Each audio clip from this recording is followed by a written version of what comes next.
సింహాచలం చందనోత్సవంలో దొర్లిన అపశృతి 7 ప్రాణాలను బలి తీసుకుంది. ఈ ప్రమాదం వెనుక ప్రకృతి వైపరీత్యం కంటే కూడా మానవ తప్పిదమే ఎక్కువగా ఉందన్న నిజం బయటపడే కొద్దీ రాజకీయ నాయకులు ఎవరికి వాళ్ళు ఇష్టం వచ్చినట్లుగా మాట్లాడుతున్నారు. బాధ్యత నుండి బయటపడడానికి అధికార పక్షం, ఇదే అవకాశమని విమర్శించడానికి విపక్షం పోటాపోటీగా వ్యవహరిస్తున్నాయి.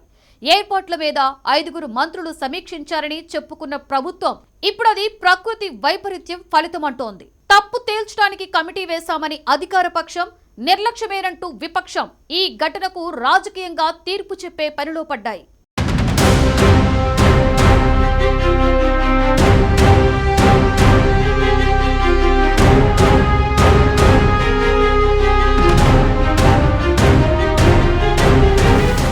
ఏప్రిల్ 30న సింహాచలం అప్పన్న చందనోత్సవం సందర్భంగా నిజరూప దర్శనం కోసం భక్తులు ఆదివారం అర్ధరాత్రి నుంచే క్యూ లైన్లో నిలబడ్డారు. వేకువజామున సుమారు 3 గంటల సమయంలో అనువంశిక ధర్మకర్త అశోక్ గజపతిరాజు ఆలయం లోపల పట్టు వస్త్రాలు సమర్పించే పనిలో ఉండగా 300 రూపాయల క్యూ లైన్ పక్కన ఉన్న గోడ కూలి 7 అక్కడికక్కడే చనిపోయారు. అక్కడి ఆహాకారాలు విన్న అధికారులు అటువైపు వెళ్లటంతో పాటు ఆ ప్రాంతాన్ని చుట్టుముట్టి అటువైపు ఎవరూ వెళ్లకుండా జాగ్రత్త పడ్డారు.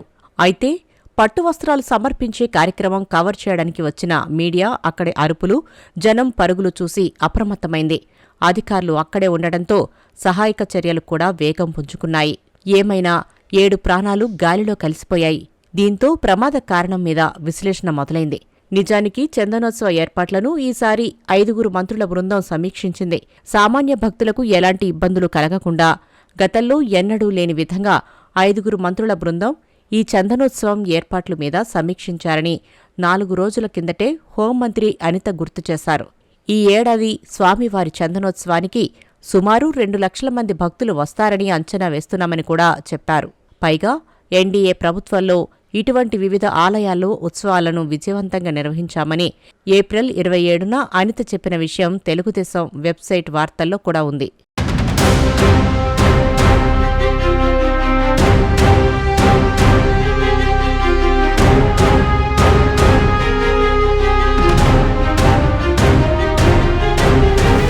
ప్రతి చిన్న విషయాన్ని జాగ్రత్తగా సమీక్షించినట్టు చెప్పుకున్నా ప్రమాదం జరిగిన తర్వాత మాత్రం ఆ గోడ ఎలా కట్టారో తమకు తెలియదని, అంతా విచారణలో తేలుతుందని మంత్రి అనిత చెప్పారు. నేను ప్రికాషన్స్ విషయంలో ఒక 2 days బ్యాక్ 3 days బ్యాక్ అంటే ఈ క్యూ లైన్లు మొత్తం ఆ క్యూ లైన్ అన్ని మేము చెక్ చేసుకోవడం జరిగింది. ఇది అన్ఫార్చునేట్ థింగ్. అక్కడ గోడ ఉంది.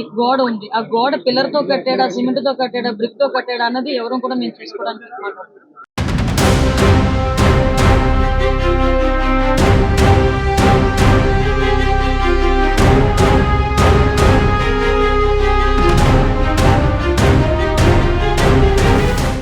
మాజీ ముఖ్యమంత్రి జగన్మోహన్ రెడ్డి ఇదే విషయాన్ని ప్రత్యేకంగా ప్రస్తావించారు. 6 రోజుల్లో గోడ కట్టారని, టెండర్లు కూడా పిలవకుండానే హడావుడి చేశారని 5 మంత్రుల పర్యవేక్షణ ఇదేనా అని ప్రశ్నించారు. 6 రోజుల కిందట గోడ కట్టడం మొదలుపెట్టారు. 6 రోజుల కిందట గోడ కట్టడం మొదలుపెట్టారు. 2 రోజుల కిందట గోడ పూర్తి చేసినారు. 20 మీటర్ల పొడుగు గోడ అంటే 20 మీటర్లు అంటే దాదాపుగా 70 అడుగులు. దాదాపుగా 70 అడుగులు గోడ పొడుగు, 10 అడుగులు ఎత్తు కట్టిన ఈ గోడలో 4 రోజుల్లో ఈ గోడ కట్టారు. ఈ గోడ కట్టే దాంట్లో ఎక్కడా కూడా కాలమ్స్ ఎక్కడా కనిపించవు. రీఇన్ఫోర్స్డ్ కాంక్రీట్ గోడ కట్టాల్సిన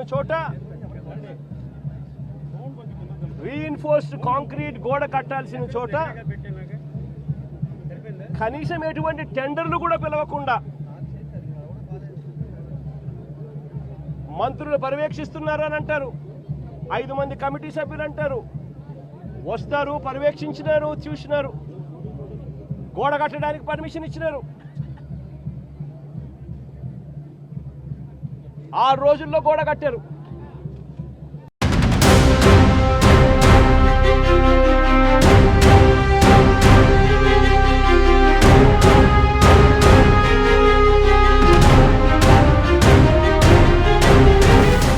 5 మంత్రుల సమీక్ష, వివిధ ఆలయాల్లో ఉత్సవాలు విజయవంతంగా జరపడం లాంటి మంత్రి మాటలను, ఆ మాటల మీద జగన్మోహన్ రెడ్డి వ్యాఖ్యలను గమనిస్తే సింహాచలంలో ప్రభుత్వ వైఫల్యం కనపడుతూనే ఉంది. కానీ జనసేన ఎమ్మెల్యే బొలిశెట్టి శ్రీనివాస్ తన నియోజకవర్గంలోని ప్రత్యర్థి మీదికి ఈ వైఫల్యాన్ని నెట్టే ప్రయత్నంలో అబాసుపాలయ్యారు. గోడకు మాజీ దేవాదాయ శాఖ మంత్రి కొట్టు సత్యనారాయణకు సంబంధం అంటగట్టే ప్రయత్నంలో బోర్లపడ్డారు. ఒక దురదృష్టకరమైన సంఘటన. నాకు తెలిసింది మీ ప్రభుత్వంలోనే మీరు డబ్బులు తీసేసుకుని ఆ గోడ కట్టించుంటారు, ఇప్పుడు పడిపోయింది అది. దానికి ఇప్పుడు మేమేదో చేసామని చెప్పడం కంటే దాని బాధ్యత మీరే తీసుకోవాలి. మీరు రాజకీయాల నుంచి వెళ్ళిపోతే బాగుంటుంది.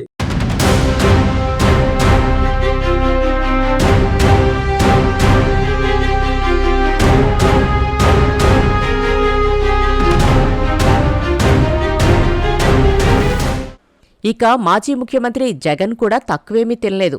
ఎల్జీ పాలిమర్స్ దుర్ఘటనలో చనిపోయిన వాళ్లకు తమ ప్రభుత్వం ₹1,00,00,000 పరిహారం ఇచ్చిందని గుర్తు చేశారు. ఇప్పుడు కేవలం 25 లక్షలే ప్రకటించడాన్ని తప్పుబడుతూ మళ్లీ తమ ప్రభుత్వం అధికారంలోకి రాగానే మరో 75 లక్షలిస్తామని చెప్పారు. ఆ విధంగా రాజకీయ కోణంలో ఆలోచించి పరిహారం ప్రకటించారు తప్ప పార్టీ తరపున సాయం ప్రకటించలేదు. అది ప్రభుత్వం తప్పిదం వల్ల, అంటే మనం ప్రభుత్వంలో ఉన్నప్పుడు జరిగిన తప్పు వల్ల జరిగితే దానికి పశ్చాత్తాపం ఉండాలి. ఆ పశ్చాత్తాపానికి ఆ కుటుంబానికి మనం ఏమిస్తున్నాము అని చెప్పి మానవతా దృక్పథంతో ఆలోచన చేయాలి. ఇలాంటి ఘటన ఇంతకుముందు విశాఖపట్నంలో జరిగితే, ఇలాంటి ఇంచుమించు ఘటన జరిగితే గ్యాస్ ఎల్జీ పాలిమర్స్లో ఇలాంటి ఘటన జరిగితే అప్పట్లో జగన్ అనే వ్యక్తి ముఖ్యమంత్రిగా ఉన్నప్పుడు ఎంత ఇచ్చాడో తెలుసా?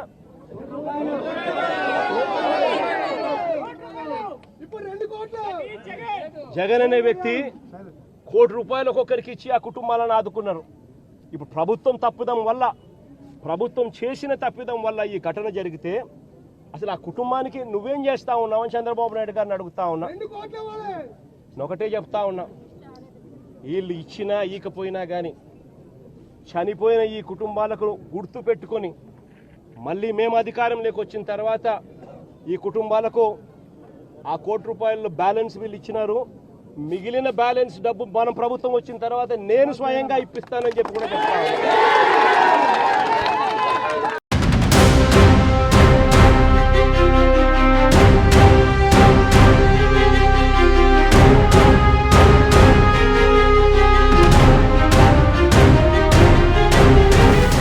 మొత్తంగా చూస్తే ఈ ప్రమాదం మానవ తప్పిదం వల్ల జరిగిందా, ప్రకృతి వైపరీత్యం వల్లనే జరిగిందా, వర్షాన్ని ఊహించి శాశ్వత ప్రాతిపదికన ముందు జాగ్రత్తలు తీసుకుని ఉండాల్సిందా అనేవి విచారణలో తేలాల్సి ఉంది. కానీ ఈలోపు అధికార విపక్షాల మధ్య మాటల యుద్ధం మాత్రం ఆగేట్టులేదు.